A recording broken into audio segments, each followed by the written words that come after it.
Assalaamu alaykum warahmatullahi wabarakatuh. Shimaarka funi kan jirtu hordoftoota fi kabajamtoota yuutuubii kiyya kan jirtan. Har'aan tanammoo waan ajaa'ibaa qabadhee isinii dhufe innis maal jettanii haadha fi ilmi hagam wal jaalatu dhugaa dubbachuufi. Bashoon tun kunoo maashaallah akkuma argitan haati isii ciniinsifattee daawuudhaaf yeroo itti akkana jala deemtee itti boottechuu ilmoon tun. Yaa subhaanallah yaa Allah akkana kunoo ama bilbiltee jirti waan ajaa'ibaa. Bilbilte ka haati akka malee foolatte yaa Allah foolatte daawuudhaaf.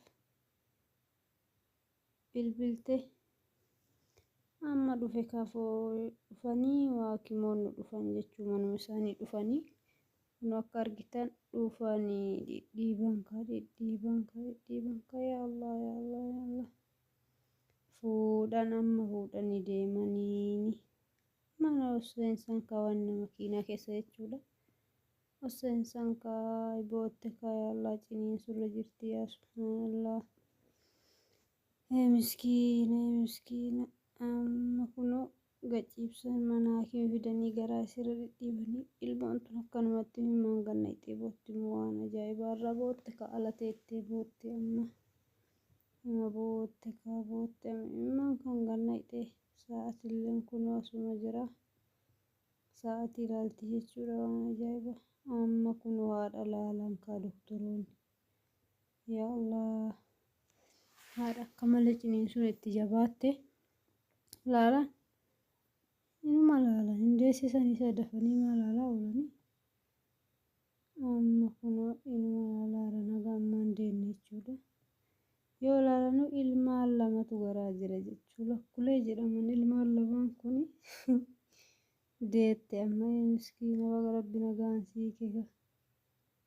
Yaa miskiina amma ilmaan kun sochoon haati garuu haga ammaan sochoon sila hin duute maal taati. Laa ilaaha illallah. Ilmaan boo'aa jiran ilmaan kun. Kunoo doktortittiin harmoo baaste ilmaan bashoodha. Sossobde ka itti dubbatte. Sossobde obboleettiin ijoollee lamaan dhalatan kaatirraa duute ilmoon tun. Miskiina ilmaan gadi naqxe.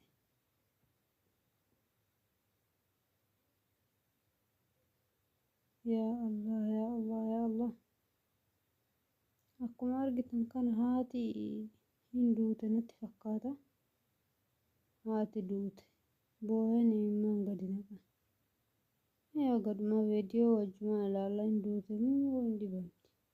Haati duute kunoo qabrii haadhaa bira dhaabatanii ilmaan gadi naqan. Haati boqottee ilmaan yataamaa ta'anii hafanii. Abbaan immoo hin jiru abbaan kunoo amma meeshaa bitte obboleettiin kuni. Kajeelu obboleettiin tun dhiira durbaan isiin beekamne gaarra.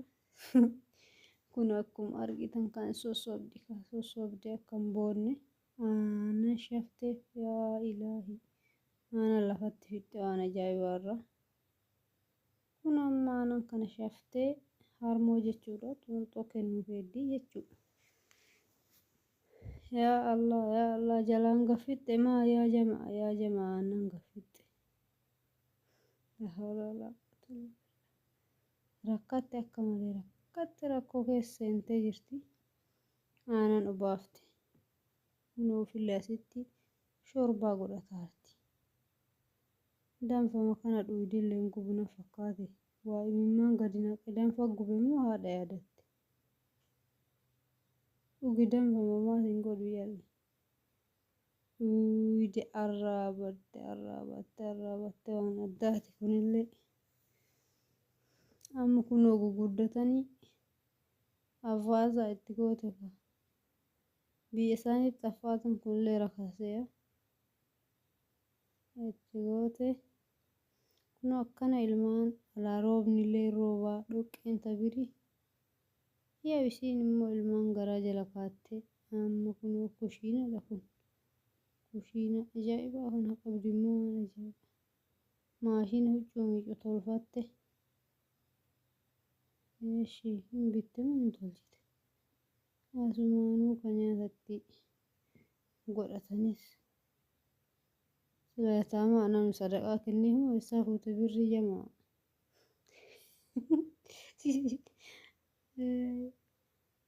waa meeshaan tokkichi suuqitti nafde waan isin ajaa'iburra banne birri sadaqaa argatte waan ajaa'ibaati. Obboleettii akkanaa qabaachuun hagam akka nama fayyadu laalamee waan ajaa'ibaa. Wayin obboleessa wayin obboleettii kunoo warqii haadha hin bootti mon kolfiti inshallah hin bootti haadha yaadatte miskiina laa ilaaha illallah inni rooba kana keessa hammattee eessaniddi mana warqii fidde warqii ilaalanii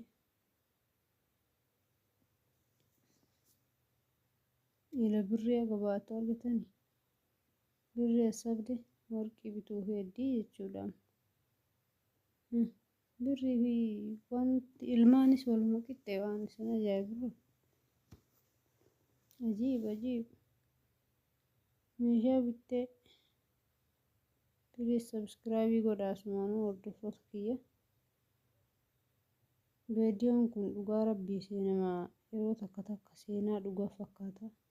Dhugumatti namni akkanatti haati irraa duutee obboleettii wayin obboleessi maalmaan haati irraa duutiin guddisan hedduutu jira.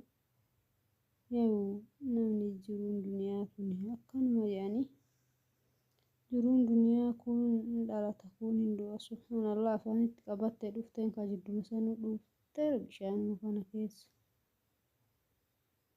argitanii xiilaa qabatan gugurdatanii moo tabiraati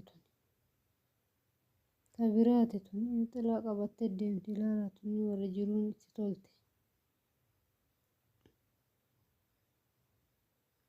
Maal heddiifi harkatti qabdi bilbilte dhuufaan kaabboo hiyya foolii taaksii waamte taaksiidha foolii taaksii waamte yaa jamaa taaskiin fuutee deemtanii akkanatti ta'an kunoo waan ajaa'ibaarra.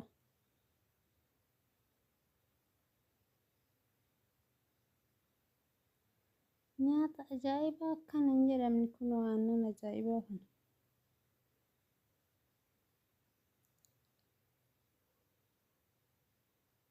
Gugurdatanii harmoo qabatanii oodhan jechuudha amma.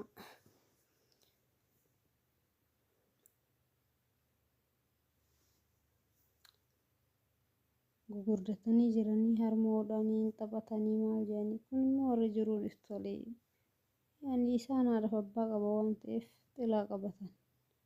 Kunni warra haadhaaf abbaa hin qabne immoo asumaanii kunoo abbaan isaanillee saree kana jechuudha. Saree kana abbaan isaanii sareedha haati isaanii immoo durreedha. Sareen kun hin bilbila dhugaa olumaa gadi bilbila. Waan ajaa'ibaarra. Hordoftoota kiyyaa namatti bilbilee nama waamee kunoo jaartiin tunis adurroota irraa du'an kana aannan obaaftee meeshaa bitteef waaw meeshaa bitteef jaartiin tun. Agartanii kunoo iskuuliin bashurreellee hin jirte jechuudha biyyaan ba'a. Mana barumsa bashurreeti kun.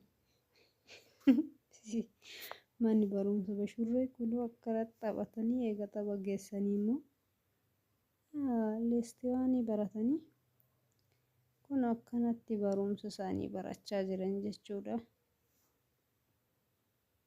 Gaayis barumsa baratan biyya kanatti namni barumsa dhabee biyya birootti akkanatti kunoo adurreen baratti. Please subscribe comment